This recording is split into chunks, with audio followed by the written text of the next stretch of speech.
Një ngjarje e rëndë ka ndodhur në New York kur një burr 61 vjeçar ka humbur jetën në rrethana tragjike brenda një klinike MRI. Keith McAllister vdiq pasi u tërhoq me forcë nga aparati për rezonancë magnetike si pasojë e një zinxhiri 9 kilogramësh që mbante në qafë. Ngjarja ndodhi në klinikën Nassau Open MRI në momentin kur po realizohej një skanim në gjuhë për gruan e tij, Adrienne John McAllister. Sipas saj gjithçka ndodhi në pak sekonda. Bërtita emrin e Keith e ja më ndihmo të ngrihem, tha ajo në një intervistë të fundit me lot në sy. Burri hyri në dhomë me zinxhirin e rënd që e përdorte për stërvitje. E pash aparatin ta rrëmbente dhe ta tërhiqte, ai vdiq humbi, tregon Adrienne.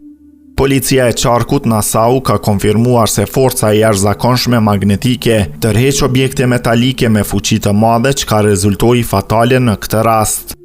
MRI-t përdorin fusha të fuqishme magnetike dhe valje radio për të krijuar imazhe të brendshme të trupit, ndaj pranimi i objekteve metalike në dhomë është tërheqësisht i ndaluar.